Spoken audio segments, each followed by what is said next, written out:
Halo semuanya, jadi pada video kali ini kami akan menjelaskan mengenai materi konsumsi, tabungan, dan investasi.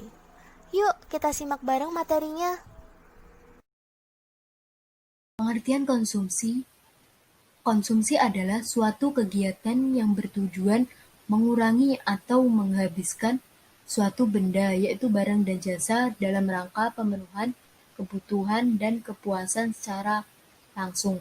Orang yang memakai hasil produksi disebut konsumen. Faktor yang mempengaruhi konsumsi: yang pertama, tingkat pendapatan; yang kedua, tingkat harga; yang ketiga, sikap dan gaya hidup; yang keempat, adat istiadat; yang kelima, model barang; yang keenam, selera konsumen. Sekarang kita akan membahas tentang fungsi konsumsi, EPC, dan MPC.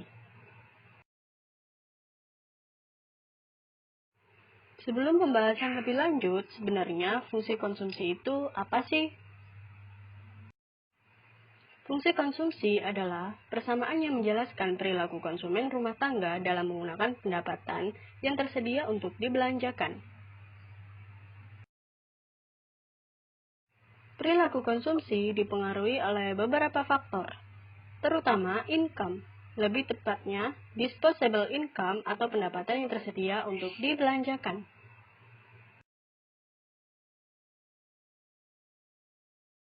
YD sama dengan Y dikurangi T, di mana YD adalah disposable income, Y adalah income, dan T adalah pajak. Yang artinya, besarnya disposable income setara dengan income setelah dikurangi oleh pajak. Secara konseptual terdiri dari dua unsur.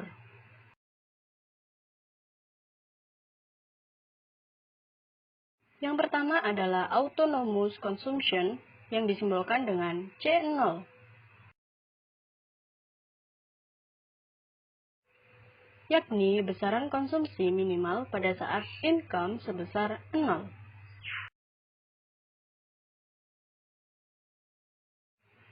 Perlu diingat, tidak memiliki pendapatan bukan berarti tidak melakukan konsumsi, tetapi setiap individu pasti melakukan konsumsi. Yang kedua adalah induced consumption atau disimbolkan dengan CYD.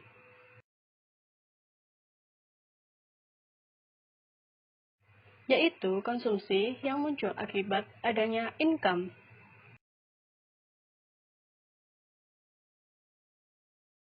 Persamaan konsumsi C sama dengan C0 ditambah CYD atau C sama dengan C0 ditambah C kali Y dikurangi T. Fungsi konsumsi yaitu sebagai berikut dengan keterangan C sama dengan besarnya konsumsi dan Y adalah tingkat pendapatan. MPC.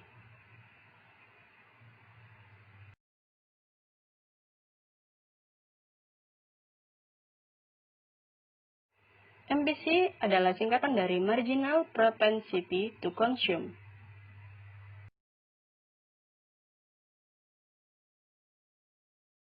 Yaitu menunjukkan dampak penambahan setiap unit disposable income pada besarnya konsumsi. Persamaan MPC sebagai berikut dengan keterangan C sama dengan besarnya konsumsi dan YD adalah pendapatan yang tersedia untuk dibelanjakan. EPC.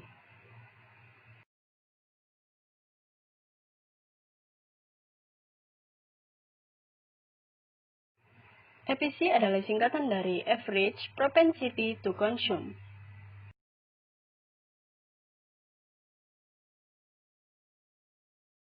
Yaitu perbandingan antara konsumsi dengan disposable income pada setiap levelnya. Persamaannya adalah sebagai berikut dengan keterangan C adalah besarnya konsumsi dan YD adalah disposable income. Penghitungan fungsi konsumsi. Pada tingkat pendapatan nasional, per tahun sebesar 500 miliar, besarnya konsumsi per tahunnya adalah 350 miliar. Pada tingkat pendapatan nasional per tahun sebesar 600 miliar, besarnya konsumsi per tahun adalah 400 miliar. Tentukan fungsi konsumsi. Fungsi konsumsi rumusnya adalah C sama dengan A plus BY.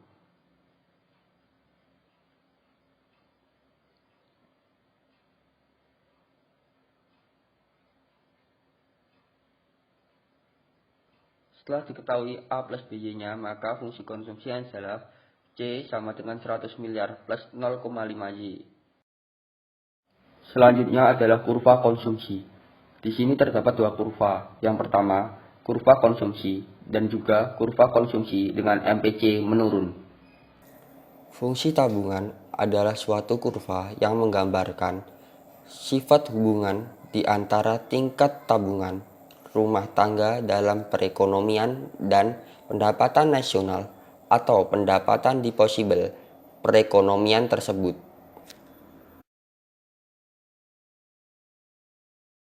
Berikutnya, saya akan menjelaskan mengenai faktor yang mempengaruhi tabungan.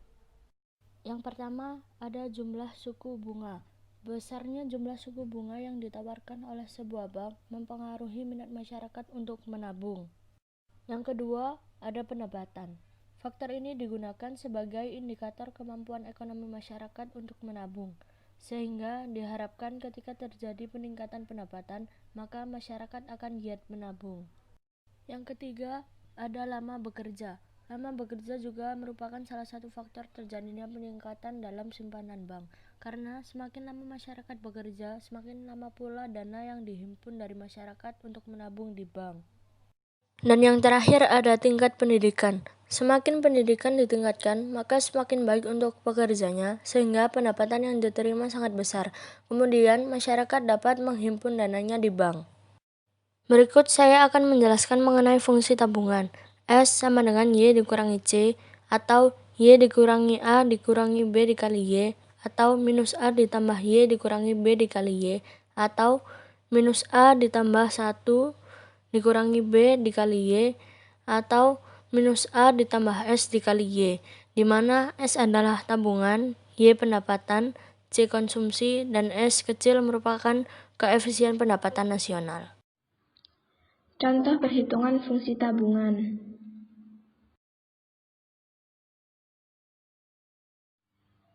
Besarnya konsumsi seseorang sebelum memiliki pendapatan adalah sebesar Rp500.000 per bulan. Namun, setelah bekerja dan memperoleh pendapatan sebesar Rp1.000.000, tingkat konsumsinya mengalami peningkatan menjadi sebesar Rp700.000 per bulan.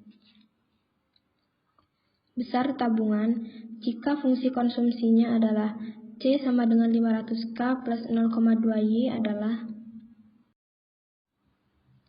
besar tabungan dapat dihitung dengan menggunakan persamaan rumus fungsi tabungan sebagai berikut.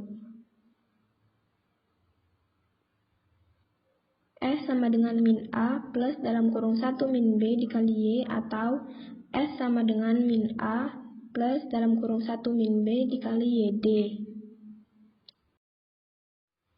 Diketahui dari soal di atas adalah Y sama dengan 1000K, A sama dengan 500K, B sama dengan 0,2. Substitusi semua ke dalam persamaan rumus fungsi tabungan dasar ini.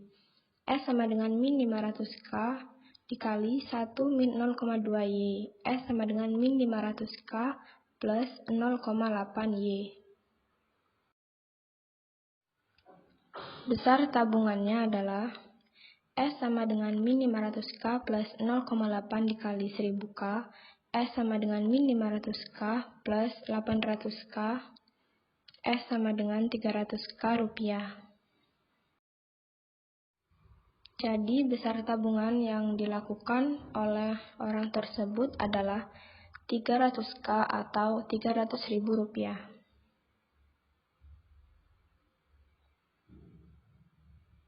MPS dan APS.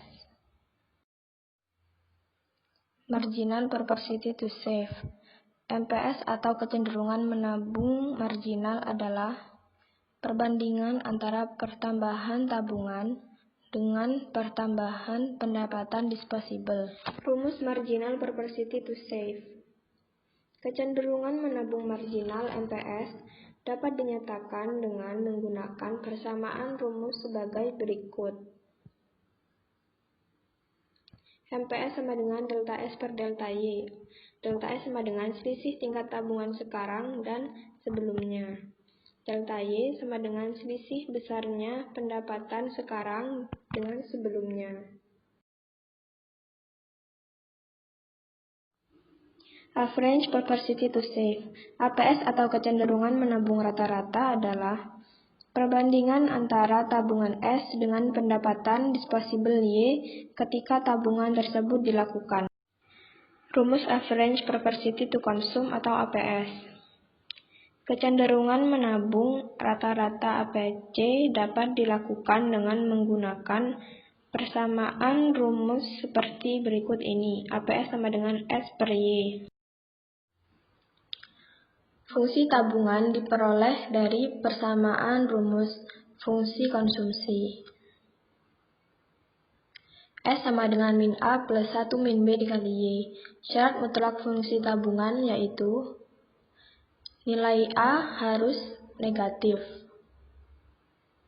Nilai 1 min B harus positif.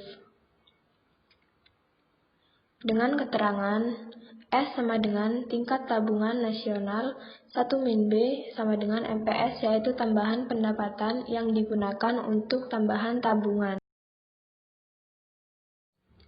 Dari persamaan fungsi konsumsi dan fungsi tabungan, dapat diperoleh hubungan nilai kecenderungan mengonsumsi marginal dan kecenderungan menabung marginal MPC dan MPS, yaitu seperti berikut. C sama dengan A plus B kali Y, S sama dengan min A plus dalam kurung 1 min B dikali Y, MPC sama dengan B, MPS sama dengan dalam kurung 1 min B, MPC plus MPS sama dengan 1. Sedangkan hubungan APC dengan APS dapat dinyatakan dengan persamaan sebagai berikut. APC plus APS sama dengan 1. Nah, itu tadi sudah tahu kan cara mencari fungsi tabungan? Selanjutnya, kita akan mencari kurva fungsi tabungan. Jadi, yang pertama, kita akan substitusikan bilangan Y kepada fungsi tabungan. Yang pertama, kita ambil contoh Y sama dengan 0. Kita substitusikan kepada fungsi tabungan dan dihasilkan S sama dengan min 500.000, sehingga titik pertama adalah 0, min 500.000. Lalu titik kedua kita coba Y sama dengan 1 juta, sehingga didapat S sama dengan 300.000. Jadi titik kedua adalah 1 juta, 300.000. Kurva fungsi tabungan dibuat dengan mengambil garis yang melalui titik 1 dan titik 2 untuk tiap fungsinya. Dan gambar berikut menunjukkan kurva fungsi tabungan.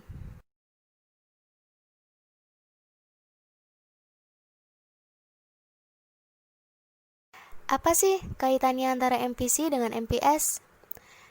Jadi, MPC merupakan perubahan konsumsi sebagai akibat perubahan pendapatan. Sedangkan MPS adalah hasrat menabung seseorang.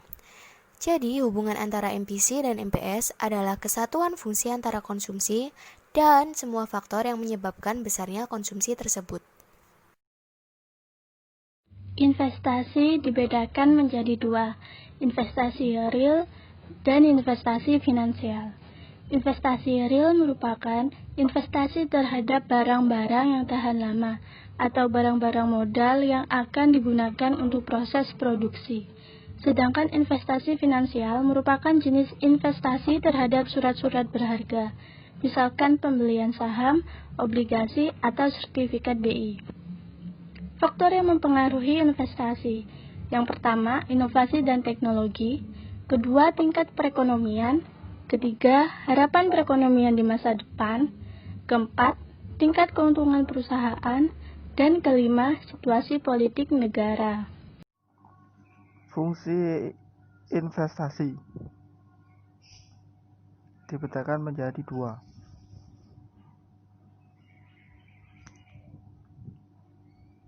Yang pertama, pengeluaran untuk pembeli barang modal yang bertujuan untuk mengganti dan menambah barang modal dalam suatu perekonomian yang digunakan untuk memproduksi barang dan jasa di masa depan. Sudarsono 2000. Yang kedua, yaitu kurva yang menunjukkan sebuah hubungan antara tingkat investasi dan tingkat pendapatan nasional. Fungsi investasi yang satu ini dibedakan menjadi dua, yakni satu, sejajar dengan sumber datar, dua, bentuknya naik ke atas ke sebelah kanan. Kurva permintaan investasi adalah kurva yang menggambarkan hubungan antara suku bunga dengan investasi. Perhatikan data suku bunga dan investasi berikut. Pertama, tabel. Kedua, kurva.